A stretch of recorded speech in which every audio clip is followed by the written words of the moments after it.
کرنا ہمیں کیا چاہیے اور ہم کر کیا رہے ہیں۔ استثنا کی کتاب اس کا 6واں باب اور اس کی پہلی آیت سے میں آپ کے لیے پڑھوں گا۔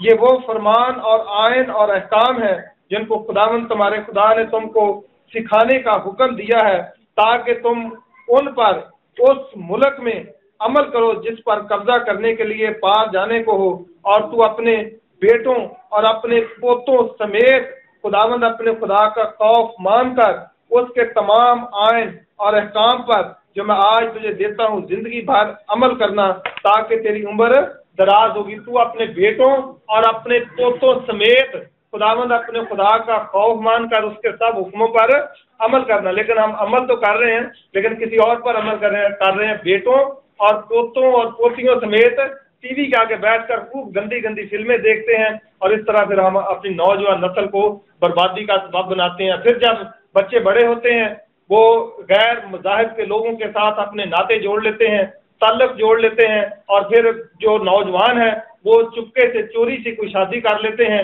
اور پھر وہ جو ماں باپ ہیں پھر وہ روتے پھرتے ہیں اور کہتے ہیں کہ ہمیں بتائیں کہ ہم کیا کریں، ہمارے بیٹے نے چپکے سے باہر پس پردہ ایک شادی کر لی، اب ہمیں بتائیں کہ ہم کیا کریں۔ وہ ایسا تو کریں گے کیونکہ ہم نے ان کی شروع سے تربیت نہیں کی۔ امثال کی کتاب میں لکھا ہے کہ اپنے بیٹے کی ایسی راہ پر تربیت کر کہ وہ بوڑھا ہو کر بھی اس سے نہ مڑے۔ ہم اس کی تربیت تو کرتے ہیں، پر کس پر کرتے ہیں؟ ٹی وی پر کرتے ہیں کہ بیٹا یہ دیکھو ٹی وی میں سے بہت کچھ سیکھنے کے لیے ملتا ہے، لیکن اس بائبل سے ہمیں شاید کچھ سیکھنے کے لیے نہیں ملتا، اس بائبل سے سیکھنے کے لیے شاید ہمیں نہیں ملتا۔ اسی لیے کلام خدا میں لکھا ہے کہ تو اپنے بیٹوں اور اپنے پوتوں سمیت خداوند اپنے خدا کا خوف مان کر اس کی سب شہادتوں، اس کی شریعتوں اور اس کے راستوں پر عمل کرنا اور اسی کے راستے پر چلنا۔ پھر آگے لکھا ہوا ہے آیت نمبر 3، اس لیے اسرائیل سن اور احتیاط کر، ان پر عمل کر تاکہ تیرا بھلا ہو، اور تم خداوند اپنے باپ دادا کے خدا کے وعدے کے مطابق اس ملک میں جس میں دودھ اور شہد بہتا ہے نہایت بڑھ جاؤ۔ سننا اسرائیل، خداوند ہمارا خدا ایک ہی خداوند ہے۔ تو اپنے سارے دل اور اپنی ساری جان اور اپنی ساری طاقت سے خداوند اپنے خدا سے محبت رکھ۔ یہ باتیں جن کا حکم آج میں تجھے دیتا ہوں تیرے دل پر نقش رہیں۔ یہ باتیں جن کا میں آج تجھے حکم دیتا ہوں تیرے دل پر نقش رہیں، لیکن ہمارے دل پر ٹی وی کے جو ڈرامے ہوتے ہیں وہ نقش ہو جاتے ہیں۔ 10 دن کے بعد، 15 دن کے بعد، مہینے بعد بھی پوچھ لیں کہ آج سے 1 مہینہ پہلے کون سا ڈرامہ چل رہا تھا، اس کی کتنے قسطیں تھیں اور اس میں کتنے سین تھے، وہ بالکل یاد رہے گا۔ لیکن ایس سنڈے جو میسج ہوا ہے اگلے سنڈے یا اس سے اگلے سنڈے جا کر پوچھیں گے تو کوئی یاد نہیں رہے گا، کیونکہ ہم نے ٹی وی کو اپنا خدا بنا لیا ہے۔ اور کلام خدا میں لکھا ہے رومیو کا خط اس کا 10واں باب اور اس کی 17ویں آیت میں، ایمان سننے سے پیدا ہوتا ہے اور سننا مسیح کے کلام سے۔ اور کراچی میں ایک پادری ہے وہ کہتا ہے کہ ایمان سننے سے پیدا ہوتا ہے اور سننا اسٹار پلس سے، ایک چینل چلتا ہے نا اسٹار پلس کا، تو وہ کہتا ہے کہ ایمان سننے سے پیدا ہوتا ہے اور سننا اسٹار پلس ہے، کیونکہ کلام خدا ہمیں بہت کم سکھاتا ہے۔ ٹی وی میں نئی نئی باتیں آتی ہیں، اور اگر کوئی بیچارہ بزرگ کو وڈیرا چلا آپ ہی دے کہ پتر کام چھڑ دو، یہ کام نہیں چنگا، تو کہنے جا جا بابا تہاڈا دور چلا گیا، یہ جدید دور آ گیا، ماڈرن دور آ گیا، اور یہ جدید دور نے اتنی ترقی کی ہے کہ صرف بے حیائی میں ترقی کی ہے، کوئی حیا والی بات میں ترقی نہیں کی۔ اور لکھا کہ یہ تیرے دل پر کیا ہو، نقش ہوں، اور ہم نے دل پر کیا نقش کر لیا ہے؟ ٹی وی کے ڈرامے، فلمیں اور بہت ساری نہ جانے کون کون سی گندی چیزیں اپنے دل پر نقش کر لی ہیں، اور تو ان کو اپنی اولاد کے ذہن نشین کرانا، تو ان کو اپنی اولاد کے ذہن نشین کرانا، کیا کرانا؟ خداوند اپنے خدا کے حکم ذہن نشین کرانا، اور گھر بیٹھے اور رات چلتے اور لیٹتے اور اٹھتے وقت ان کا ذکر کرنا، اور تو نشانوں کے طور پر ان کو اپنے ہاتھ پر باندھنا، اور تیری پشانی پر ٹیکوں کی مانند ہوں، اور تو ان کو اپنے گھر کی چوکھٹوں اور اپنے پھاٹکوں پر لکھنا۔ خداوند اپنے خدا کے حکم جو ہے تو گھر جب بیٹھا ہو تب بھی تو اپنے بیٹوں کو وہ سکھاتے رہنا کہ خداوند اس طرح کہتا ہے، خداوند اس طرح کرتا ہے، خداوند نے یہ فرمایا ہے، خداوند نے وہ فرمایا ہے۔ لیکن ہم گھر بیٹھے فلمی گفتگو تو کرتے ہیں، جسمانی رشتوں کی تو گفتگو کرتے ہیں، اور بہت ساری گفتگو کرتے ہیں، لیکن کلام کی گفتگو نہیں کرتے۔ ایک شاعر لکھتا ہے کہ اگر مجھے پاس بٹھانا ہے تو میرے محبوب کا ذکر کرو، تیری ہر بات کا موضوع بس مسیحا ہونا چاہیے۔ اگر تو ہم مسیحی مرد ہیں، میں مسیحی مردانگی کے متعلق بات کر رہا ہوں، اگر تو ہم مسیحی مرد ہیں تو ہمیں یقیناً مسیح کا ذکر کرنا چاہیے۔ ایک مرد خدا تھا، میں اس کی کتاب پڑھ رہا تھا، وہ کہتا کہ جب بھی ہم اکٹھے ہوتے ہیں تو ہم جسمانی گفتگو سے پرہیز کرتے ہیں، بلکہ فوراً گھٹنوں کے بل ہو کر دعا کرنا شروع کر دیتے ہیں تاکہ خدا کی مرضی معلوم کرنے میں مشکل پیدا نہ ہو۔ تو ہم نے تو کبھی ایسا نہیں میرا خیال کیا، اگر آپ کرتے ہیں تو پھر تو آپ اچھی بات ہے، اگر نہیں کرتے تو پھر ہمیں ایسا کرنا چاہیے کہ جب ہم اکٹھے ہوتے ہیں کلام کی گفتگو کرنی چاہیے، دعا میں ٹھہرنا چاہیے، ستائش میں وقت گزارنا چاہیے، یہ تو ہے مسیحی مردانگی۔ لیکن اگر ہم فلمیں دیکھتے ہیں، پرنٹ میڈیا دیکھتے ہیں اور دوسرا الیکٹرانک میڈیا دیکھتے ہیں اور اس کے بعد اور نہ جانے کیا کیا کرتے ہیں، کیونکہ تموتھیوس کے خط میں پالوس رسول اپنے شاگرد تموتھیوس کو خط لکھتے ہوئے کہتا ہے کہ وہ وقت آ پہنچا کہ لوگ اپنے کانوں کو حق کی طرف سے پھیر کر کہانیوں پر متوجہ ہو جائیں گے۔ وہ وقت آ پہنچا ہے کہ لوگ اپنے کانوں کو حق کی طرف سے، یہ کلام خدا کیا ہے؟ حق ہے، اور یہ سچائی ہے، سچائی کی طرف سے کانوں کو پھیر لیں گے اور اپنے کانوں کو کہانیوں پر متوجہ ہو جائیں گے۔ اور ایک دفعہ کی بات ہے کہ ایک خدا کا خادم کسی کے گھر میں گیا اور ان کے گھر میں ڈرامہ چل رہا تھا بڑا زور شور سے، تو وہ خدا کے بندے نے کہا کہ بھائی جی بہن جی آؤ دعا کر لیں، کلام پڑھ لیں۔ وہ کہنے لگے بہو جی بس 10 منٹ ٹھہر جو، بات ڈرامہ نہ ہنائن سے پہنچنے والا ہے۔ باؤ جی چرک زوتا ویکن دیا، پھر انہیں تھوڑی دیر بعد آخیا کہ آجو بچوں دوسرا بات کرو ہوں، بس باؤ جی آخری ہوں سین رہ گیا۔ وہ قدرتی گل ہے کہ ڈرامہ چلتا چلتا بچوں کسی نے ماری گولی، اور جا ڈرامہ جب چلن دیا وہ بچے کی کسی کی ڈیتھ ہو گئی۔ تو باؤ جی بچارا بھڑا جا منہ کر کے آخر لگا ہوئے ہوئے ہوئے بچارے جانو ہی مار چڑیا نے۔ تو ایک بچہ بول رہا نہیں باؤ جی یہ جھوٹھی موٹھی مریا جی۔ تو باؤ جی آخر لگے کہ تمہیں پتا ہے کہ جھوٹ ہے، تو جھوٹ ہل کن لا کے بیٹھے، تو میں سچائی کا کلام لے کے تو کھلوتا وا، تو سچائی کے کلام ہل نہیں جاتے تو جھوٹ ہل کن لا کے بیٹھے جی۔ پالوس کی وہ گل پوری ہو گئی نا کہ لوگ اپنے کانوں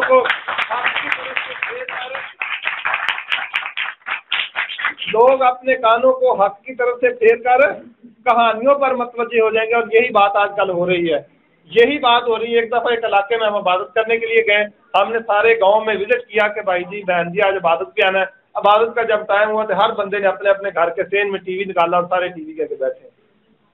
یہ ٹی وی نے ہمارا ستیہ ناش کر دیا۔ پھر ہم بچوں کا قصور بناتے ہیں، جب بچے بڑے ہو جاتے ہیں بے راہ روی کا شکار ہو جاتے ہیں، شراب پینا شروع کر دیتے ہیں، ناجائز تعلقات بنا لیتے ہیں غیر مذاہب کے لوگوں اور بے ایمان لوگوں کے ساتھ ناجائز تعلق بنا لیتے ہیں، پسے پردہ شادی کر لیتے ہیں، پھر ماں باپ کی جو سر کی پگڑی ہوتی ہے وہ پاؤں میں آ جاتی ہے اور وہ روتے ہیں اور چیختے اور چلاتے ہیں۔ پھر پادری صاحب کے پاس جاتے ہیں کہ پادری صاحب ان دسو کی کریے۔ پادری صاحب وہ تو کی کر سکتے، وہ تو وقت گزر چکا ہوتا ہے، کیونکہ کلام خدا میں لکھا ہے کہ تو اپنے بیٹے کی ایسی راہ پر تربیت کر کہ وہ بوڑھا ہو کر بھی اس سے نہ مڑے، بوڑھا ہو کر بھی اس سے نہ مڑے۔ لیکن ہم نے افسوس کی بات ہے کہ ہم نے تربیت نہیں کی، اور اگر ہم بچوں کو ڈراوا دیتے ہیں تو کس کا تیرا تایا بڑا سخت ہے وڈ دینا ہوں، تیرا دادا بڑا سخت ہے، تیرا ابا بڑا سخت ہے، لیکن خدا کے کلام کا ڈراوا اس کو نہیں دیتے، کیونکہ ابے سے آدمی چھپ سکتا ہے، دادے سے آدمی چھپ سکتا ہے، تائے سے بھی آدمی چھپ سکتا ہے، لیکن خدا سے آدمی چھپ نہیں سکتا۔ اسی لیے زبور نویس کہتا ہے کہ میں اگر آسمان پر چڑھ جاؤں تو مجھے وہاں بھی دیکھتا ہے، اگر میں سمندروں کے پار چلا جاؤں تیرا ہاتھ مجھے وہاں بھی بچاتا ہے، اگر میں اسپتال میں بستر بچھاتا ہوں تو مجھے وہاں بھی دیکھتا ہے، میں تو تیری حضوری سے کہاں چھپ کر جاؤں۔ بچے کے ذہن میں اس چیز کا خوف ڈالنا چاہیے جس چیز سے آدمی چھپ نہیں سکتا۔ یہ مسیحی مردانگی ہے، لیکن میرا خیال ہے کہ مجھے کوئی مسیحی مرد بہت کم نظر آتے ہیں، شاید وہ ہوں لیکن بہت کم نظر آتے ہیں، کیونکہ جو مسیحی مرد ہوتا ہے وہ موسیٰ کی ساری شریعت پر عمل کرتا ہے، اور موسیٰ کی شریعت کے بعد ابھی ہم نے مسیح کی شریعت پر بھی عمل کرنا ہے۔ میں ایک کتاب پڑھ رہا تھا، اس میں لکھا تھا، بلکہ پہلے ایک متی کی انجیل اس کا 5واں باب اور اس کی 27ویں اور 28ویں آیت میں آپ کو پڑھاتا ہوں۔ لکھا ہے شریعت میں لکھا گیا تھا کہ تو زنا نہ کرنا، لیکن میں تو اس سے کہتا ہوں کہ جو کوئی بری خواہش سے کسی عورت پر نگاہ کرتا ہے وہ اپنے دل میں اس کے ساتھ زنا کر چکا۔ اور آج کل نوجوان نسل چوکوں پر کھڑے ہو کر خوب اپنی آنکھوں کو سینکتے ہیں اور خوب بے حیائی کرتے ہیں، اور پھر پتہ نہیں ایک گندا سا لفظ کہتے ہیں، وہ میں یہاں کہنا گوارا نہیں سمجھتا کہ مجھے یہاں اسٹیج پر ایسے لفظ بولنے چاہیے۔ اور اس کے بعد ایسا ہوتا ہے کہ میں کتاب پڑھ رہا تھا، اس میں لکھا تھا کہ جب آپ اپنی بیوی کے علاوہ کسی اور عورت پر غور سے نظر کرتے ہیں تو اس وقت آپ پر شیطان کا مسا ہوتا ہے، اور مجھے تو لگتا ہے کہ ہر وقت ہمارے نوجوانوں پر شیطان کا ہی مسا ہوتا ہے۔ خدا کا مسا جو ہے وہ اٹھ گیا ہے، اور خدا کا مسا کب ہمارے اوپر ٹھہرے گا؟ جب ہم اس کے حکموں اور اس کے شریعتوں اور اس کی شہادتوں اور اس کے قوانین کو مانیں گے، تب خدا کا مسا جو ہے وہ ہمارے اوپر ٹھہرے گا۔ لیکن افسوس کی بات ہے کہ ہم اس سے بہت دور ہو چلے ہیں۔ اس کے بعد اگلی ایک بات میں ایک کتاب اور میں پڑھ رہا تھا کہ شراب کی بھٹیاں شہر میں اگر 1000 شراب کی بھٹی لگائی جائے تو وہ اتنے لوگ جہنم میں نہیں لے کر جائے گی جتنے 3-4 عورتیں ایک بازار سے گزر جائیں اور ان کے کپڑے ہاف ہوں اور وہ مٹک مٹک کر جس طرح کسبیاں چلتی ہیں اس طرح چلیں تو وہ جو 3 کسبیاں ہیں وہ اس سے زیادہ لوگ جہنم میں لے کر چلی جائیں گی۔ شراب کی بھٹیاں کم لے کر جائیں گی لیکن وہ زیادہ لے کر جائیں گی، کیونکہ کلام خدا میں لکھا ہے کہ اگر تو نے بری خواہش سے کسی عورت پر نگاہ کی تو اپنے دل میں اس کے ساتھ زنا کر چکا، اور یوں تو لگتا ہے کہ ساری دنیا ہی زنا کار ہے۔ اگر اس پیمانے سے خدا کے اس پیمانے سے ناپا جائے تو ایسے لگتا ہے کہ جیسے ساری دنیا ہی زنا کار ہے۔ اور کلام خدا میں لکھا ہے کہ کوئی بھی زنا کار خدا کی بادشاہی کے وارث نہیں ہو سکتے، وہ سب کے سب آگ اور گندک کی جھیل میں ڈالے جائیں گے جہاں ابدالآباد عذاب ہوگا اور وہاں سے نکلنا بھی مشکل ہے بلکہ ناممکن ہے۔ تو یہ تو تھا مسیحی مردانگی کے تعلق سے چند باتیں۔ اب ہم مسیحی عورتوں کے متعلق کچھ سیکھتے ہیں کہ مسیحی عورت پن کیا ہوتا ہے۔ مسیحی عورت پن کیا ہوتا ہے؟ اب میرے ساتھ نکالیں تیتس کا خط، کلام خدا میں سے تیتس کا خط،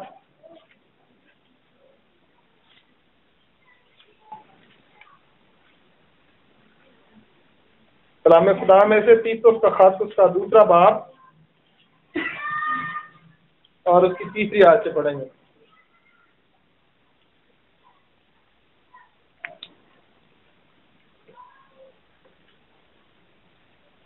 کلام خدا میں اس طرح لکھا ہوا ہے، اسی طرح بوڑھی عورتوں کو بھی وضع مقدسوں کی سی ہو، تہمت لگانے والی اور زیادہ مے پینے میں مبتلا نہ ہوں، بلکہ اچھی باتیں سکھانے والی ہوں، تاکہ جوان عورتوں کو سکھائیں کہ اپنے شوہروں کو پیار کریں، بچوں کو پیار کریں، متقی اور پاک دامن اور گھر کا کاروبار کرنے والی اور مہربان ہوں، اور اپنے اپنے شوہروں کے تابع رہیں، تاکہ خدا کا کلام بدنام نہ ہو، تاکہ خدا کا کلام بدنام نہ ہو۔ پہلے تو بوڑھی عورتوں کے متعلق میں بتانا چاہتا ہوں کہ بوڑھی عورتوں کی کیا ذمہ داری ہے اور ان کو گھر میں کیسا رویہ ہونا چاہیے، کیسا ان کا طریقہ کار ہونا چاہیے۔ لکھا ہوا ہے کہ ان کی وضع جو ہے وہ مقدسوں کی سی ہو۔ وضع کا مطلب صورت، ان کی جو صورت ہے، ان کی شکل جو ہے وہ مقدسوں کی سی ہونی چاہیے، جس طرح مقدس لوگ کام کرتے ہیں، جس طرح مقدس پالوس رسول ہے، جس طرح مقدس پطرس رسول ہے، جس طرح مقدس متی ہے، جس طرح مقدس یوحنا ہے۔ تو ان کی صورت، عورتیں جو ہے، بوڑھی عورتیں، ان کی وضع جو ہے، ان کی صورت جو ہے وہ مقدسوں کی سی ہونی چاہیے۔ اور آگے لکھا ہوا ہے تہمت لگانی، تہمت کا مطلب الزام لگانے والی نہ ہو، دوسروں پر جھوٹے بتان، جھوٹے الزام لگانے والی نہ ہوں، بلکہ اور زیادہ میں پینے میں مبتلا نہ ہوں، بلکہ اچھی باتیں سکھانے والی ہوں۔ اور کیا سکھائیں؟ جوان عورتوں کو سکھائیں کہ اپنے اپنے شوہروں کے تابع رہیں اور بچوں کو پیار کریں۔ جب بھی کسی نوجوان بیٹی کی شادی ہوتی ہے تو اکثر مائیں یہ کہتی ہیں کہ بیٹا آدمی دوبارہ مل جاتا ہے لیکن بہن بھائی دوبارہ نہیں ملتے، اور یہی ہماری بربادی کا سبب بنتا ہے۔ زبور 45 اور اس کی 10 آیت میں لکھا ہے، سن اے بیٹی، غور کر اور کان لگا، آج سے تو اپنے خاندان اور اپنے باپ کے گھر کو بھول جا۔ یہ بوڑھی عورتوں کی ڈیوٹی ہے کہ اپنی بیٹیوں کو، اپنی پوتیوں کو یہ سکھائیں کہ مسیحی عورت پن کیا ہوتا ہے۔ اور اس کے بعد یہ ہوتا ہے کہ جب یہ ہم سکھا کر ماں بھیجتی ہے گھر سے، یا دادی یا نانی یہ سکھا کر بھیجتی ہے کہ بیٹا شوہر دوبارہ مل جاتا ہے لیکن ماں باپ اور بہن بھائی دوبارہ نہیں ملتے، تو وہ یقیناً وہ جو بیٹی ہے اس کا گھر جو ہے برباد ہو جاتا ہے اور اس کے بعد طلاق تک نوبت پہنچ جاتی ہے۔ اور آپ کو یہ علم ہونا چاہیے کہ ہمارے مسیحی مذہب میں طلاق کا کنسیپٹ نہیں ہے۔ مسیحی مذہب میں طلاق کا کنسیپٹ نہیں۔ میں ایسے ایسے مسیحیوں کو جانتا ہوں کہ جنہوں نے 2 شادیاں کی ہوئی ہیں، اور ایسی ایسی عورتوں کو دیکھا میں نے کہ جنہوں نے اپنے پہلے شوہر کو طلاق دی اور دوسرے شوہر کے ساتھ جا کر شادی کر لی۔ ایسے ایسے مردوں کو دیکھا جنہوں نے اپنی پہلی عورتوں کو طلاق دی اور جا کر دوسری عورتوں کے ساتھ شادی کر لی ہے۔ اور کلام خدا میں لکھا ہے، اگر آپ میرے ساتھ پڑھیں رومیو کا خط، کلام خدا میں سے رومیو کا خط، اس کا 7واں باب اور اس کی 2 آیت سے میں پڑھوں گا۔ چنانچہ جس عورت کا شوہر موجود ہے وہ شریعت کے موافق اپنے شوہر کی زندگی تک اس کے بند میں ہے، لیکن اگر شوہر مر گیا تو وہ شوہر کی شریعت سے چھوٹ گئی۔ پس اگر شوہر کے جیتے جی دوسرے مرد کی ہو جائے، پس اگر شوہر کے جیتے جی دوسرے مرد کی ہو جائے تو کیا کہلائے گی؟ زانیہ کہلائے گی۔ لیکن اگر شوہر مر جائے تو وہ شریعت سے آزاد ہے، یہاں تک کہ اگر مرد اگر دوسرے مرد کی ہو بھی جائے تو زانیہ نہ ٹھہرے گی۔ آپ نے کوئی ایسی عورت دیکھی ہے کہ جن کا پہلا شوہر زندہ ہے اور اس نے جا کر اور شادی کر لی ہے؟ کبھی معاشرے میں دیکھا ہے؟ یقیناً دیکھا تو آپ کلام خدا میں سے پڑھ سکتے ہیں کہ اگر کسی عورت کا پہلا شوہر زندہ ہے اور اس کے جیتے جی وہ دوسرے سے جا کر اس نے شادی کر لی ہے تو وہ کیا ہوگی؟ زانیہ ہوگی، ساری عمر وہ اپنی زنا میں زندگی گزارے گی۔ اور ہمارے معاشرے میں یہی کام چل رہا ہے، کیونکہ ہم نے بیٹیوں کی بچپن سے تربیت نہیں کی، اور لکھا ہوا ہے کلام خدا میں کہ بوڑھی عورتوں کی وضع مقدسوں کی سی ہونی چاہیے، اور ان کو یہ سکھایا جائے کہ وہ اپنے شوہروں کو کیا کریں؟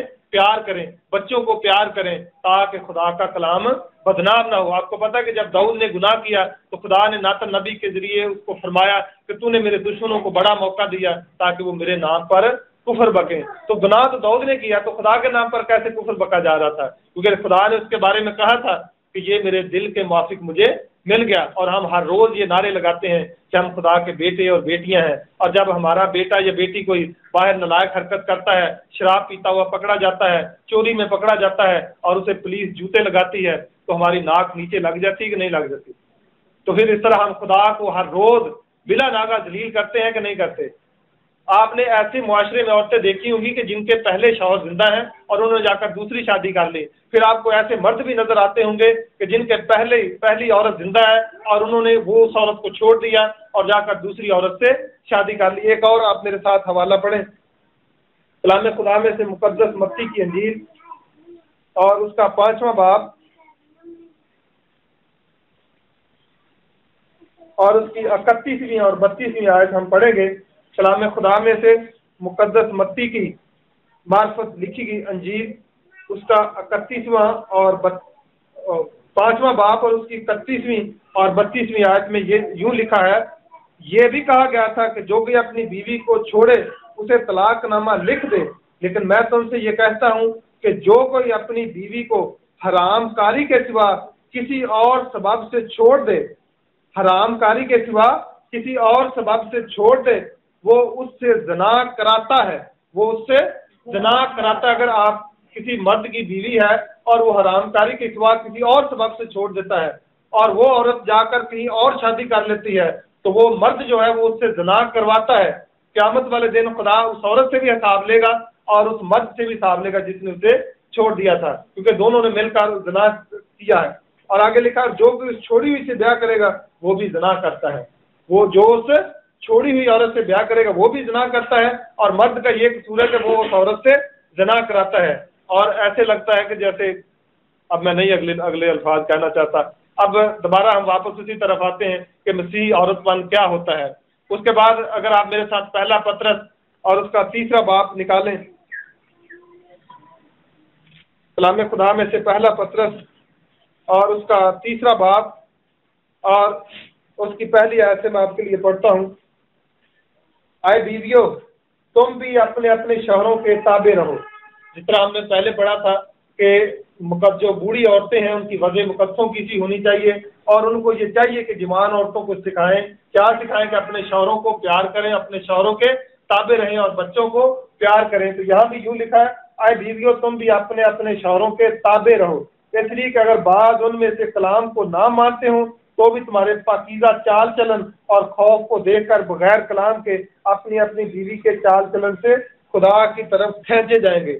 اور اگر ان میں سے کوئی کلام کو نہیں بھی مانتے، بعض اوقات یہ ہوتا ہے کہ مرد جو ہے وہ خدا کے کلام کو نہیں مانتا اور بیوی جو ہے وہ مانتی ہے، اور بیوی اپنے آپ کو سمجھتی ہے کہ میں اس سے زیادہ راست ہوں، میں اس کی کیوں تابع رہوں۔ اور کلام خدا میں لکھ دیا گیا ہے کہ اگر مرد جو ہے وہ خدا کے کلام کو نہیں بھی مانتا تو بھی آپ اس کے تابع، آپ کو تابع رہنا ہے اور تابع رہیں گے آپ۔ اور اگر ہم تابع نہیں رہتے تو اس کا مطلب ہے کہ ہم خدا کے کلام کو رد کرتے ہیں۔ اور تمہارا سنگھار، آیت نمبر 3، اور تمہارا سنگھار ظاہری نہ ہو، تمہارا سنگھار ظاہری نہ ہو یعنی سر گوندنا اور سونے کے زیور اور طرح طرح کے کپڑے پہننا۔ تمہارا سنگھار ظاہری نہ ہونا۔ ایک دفعہ کی بات ہے کہ کراچی میں ایک پاسٹر تھا، انہوں نے ایک شادی پر جانا تھا اور ان کی بیوی جو تھی انہوں نے جب پارلر میں تیاری کے لیے گئی تو کم از کم پارلر کا خرچہ کتنا تھا بھلا یاد ہے کسی کو؟ 20,000 روپیہ۔ پاسٹر صاحب کی جو مسز ہے ان کی تیاری کا خرچہ تھا 20,000 روپیہ، اور اس کے بعد پاسٹر صاحب کی جو بیوی تھی اور بیٹی تھی اس کا پارلر کا خرچہ تھا 15,000 روپیہ، اور وہ پیسہ میرے اور آپ کے ہدیے کا پیسہ تھا، اور وہ ایک دفعہ منہ دھوئیں تو وہ سارا کا سارا نالی میں چلا جاتا ہے۔ اور پاک کلام میں لکھا ہے کہ تمہارا سنگار ظاہری نہ ہو، یعنی سر گوندنا۔ آپ نے دیکھا ہوگا کہ ایسی عورتیں ہیں کہ جنہوں نے بال ایسے ایسے کر کے پتہ نہیں سر پر کیا کیا کچھ لگایا ہوتا ہے، اور بازاروں میں دوپٹے گلے میں لٹکائے ہوتے ہیں، اور اس طرح جاتی ہیں کہ جیسے کوئی گنڈے لوگ ہوتے ہیں۔ اسی طرح ہوتا ہے، میں پچھلے دنوں مری میں گیا، بھائی نے بھی میرے ساتھ جانا تھا، کسی مشکل کی وجہ سے رہ گئے، اور مری میں مار روڈ پر ہم جا رہے تھے، اور میں نے عورتوں کو ایسے ایسے بے حیائی والے اور گندے کپڑے پہنے دیکھا کہ دیکھنے کو دل نہیں کرتا تھا، اور کچھ عورتوں نے کنگھی اور شیشہ ہاتھ میں پکڑا ہوا، اور بازار میں جاتے جاتے ایسے ایسے بال بنا رہے ہیں، گھر میں ان کو بیٹھ کر بال بھی نہیں بنائے جاتے۔ اتنی بے حیائی ہمارے معاشرے میں آ چکی ہے، اس کے لیے ہمیں افسوس کرنا چاہیے، سدا افسوس کرتے رہنا چاہیے کہ ہم مسیحی ہیں یا کچھ اور بن چکے ہیں۔ اور کلام خدا میں لکھا ہے، اگر آپ میرے ساتھ ایک حوالہ اور پڑھیں، یہاں پر ہاتھ رکھ لیں، پھر ہم نے واپس آنا ہے۔ احبار کی کتاب، کلام خدا میں سے احبار کی کتاب اور اس کا 18واں باب، کلام خدا میں سے احبار کی کتاب اور اس کا 18واں باب اور اس کی پہلی آیت سے لے کر 5 آیت تک ہم پڑھیں گے۔ کلام خدا میں سے احبار کی کتاب۔ پھر خداوند نے موسیٰ سے کہا کہ بنی اسرائیل سے کہہ کہ میں خداوند تمہارا خدا ہوں، تم ملک مصر کے سے کام جس میں تم رہتے تھے نہ کرنا، اور نہ ملک کنعان کے سے بھی کام جہاں میں تمہیں لیے جاتا ہوں نہ کرنا، نہ ان کی رسموں پر چلنا۔ یہ جو ہمارے معاشرے میں رسمیں آ چکی ہیں، یہ کہاں کی ہماری مسیحی مذہب کی تو ایسی رسمیں نہیں تھی، کیونکہ لکھا کہ تمہارا سنگار ظاہری نہ ہو، یعنی سر گندنا، سونے کے زیور اور طرح طرح کے اور موتیوں والی پوشاک پہننا، یہ ہمارے مذہب میں تو نہیں۔ یہ کہاں سے آ گئے؟ یہ کہاں سے آگے؟ یہ غیر اقوام میں سے ہیں جو ہندو تھے، اور جو غیر قومیں تھیں ان میں سے آئے تھے، اور لکھا ہے کہ تم ملک مصر کے سے کام نہ کرنا اور نہ ملک کنعان کے سے کام کرنا۔ جتنا خدا کے کلام نے منع کیا ہے کہ غیر قوموں کی رسمیں تم نہ لینا، اتنا ہم نے غیر قوموں کی رسمیں لے کر خدا کو دن رات غصہ دلاتے اور خدا کے غضب اور قہر میں دن بدن اضافہ کرتے ہیں۔ اور آگے لکھا تم میرے حکموں پر عمل کرنا اور میرے آئین کو مان کر ان پر چلنا، میں خداوند تمہارا خدا ہوں۔ تو تم میرے آئین اور احکام ماننا، جن پر اگر کوئی عمل کرے تو وہ انہی کی بدولت جیتا رہے گا۔ میں خداوند ہوں۔ فرمانے والا کون ہے؟ میں خداوند ہوں۔ خداوند نے فرمایا کہ تم ملک مصر کے سے کام نہ کرنا۔ یہ جو بال گوندنا، یہ مسیحی مذہب کی تو رسم نہیں، لیکن ہم نے کہاں سے لے لی؟ یہ جو بال بکھیر کر، کھلے بال چھوڑ کر بازاروں میں جانا اور پینٹیں شرٹیں پہن کر بازاروں میں پھرنا۔ مردوں نے تو پینٹیں پہننی تھی، لیکن ساتھ ساتھ عورتوں نے بھی پہننا شروع کر دی، کیونکہ کلام خدا میں لکھا ہے کہ نہ عورت مرد کی پوشاک پہنے نہ مرد عورت کی پوشاک پہنے، لیکن ہم نے سارا خدا کا جو سسٹم ہے وہ الٹ کر دیا ہے۔ اور یہ کہاں سے رسمیں آئی؟ غیر قوموں کی رسمیں تھی، اور کلام خدا میں لکھا ہے کہ تم غیر قوموں کی رسموں پر نہ چلنا، تم میرے احکام، میری آئین اور میری شریعت کو ماننا اور انہی پر چلنا۔ لیکن افسوس کی بات ہے کہ ہم نے غیر قوموں کی رسمیں لے لی، اور کیسے لے لی؟ ٹی وی دیکھ دیکھ کر۔ ٹی وی نے ہمارا ستیہ ناش کر دیا ہے، اور ٹی وی ہر گھر میں، کوئی ایسا گھر نہیں کہ جس گھر میں ٹی وی نہ ہو، اور سارے کے سارے گھر کے لوگ ٹی وی کے آگے بیٹھ کر دیکھتے ہیں۔ اور آگے لکھا ہوا ہے، پھر پہلا پطرس 3 باب اور اس کی 3 آیت میں آتے ہیں ہم، اور تمہارا سنگار ظاہری نہ ہو، یعنی سر گندنا اور سونے کے زیور اور طرح طرح کے کپڑے پہننا۔ آگے لکھا تمہارا سنگار کیسا ہونا چاہیے؟ آیت نمبر 4 میں، بلکہ تمہاری باطنی اور پوشیدہ انسانیت حلم اور مزاج کی غربت کی غیر فانی آرائش سے آراستہ رہے، کیونکہ خدا کے نزدیک اس کی بڑی قدر ہے۔ اگلے زمانہ میں بھی خدا پر امید رکھنے والی مقدس عورتیں اپنے آپ کو اسی طرح سنوارتی اور اپنے اپنے شوہروں کے تابع رہتی تھیں۔ چنانچہ سارہ ابراہیم کے حکم میں رہتی اور اسے خداوند کہتی تھی، تم بھی اگر نیکی کرو اور کسی ڈراوے سے نہ ڈرو تو اس کی بیٹیاں ہوئی۔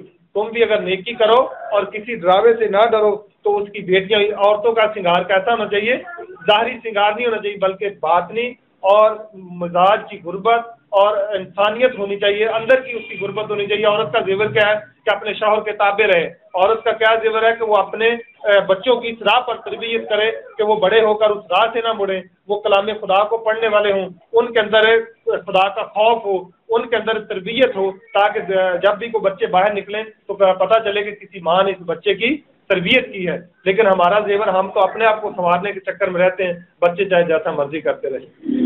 اور بعض ایسا بھی ہوتا ہے کہ ماں بھی ڈیوٹی کرتی ہوتی ہے اور بچے بھی ڈیوٹی کرتے ہوتے ہیں، اور سوری شوہر بھی ڈیوٹی کرتا ہے اور بچے گھر میں گندی فلمیں لگا کر دیکھتے ہیں، اور اس طرح نئی نسل جو ہے یہ ہمارا جو مستقبل ہے، یہ ہمارے مستقبل کی ریڑھ کی ہڈی ہے، اس کی بربادی ہو رہی ہے کیونکہ ماں باپ نے بچوں کی طرف توجہ چھوڑ دی ہے، کیونکہ ان کے اپنے کاروبار بہت شروع ہو گئے۔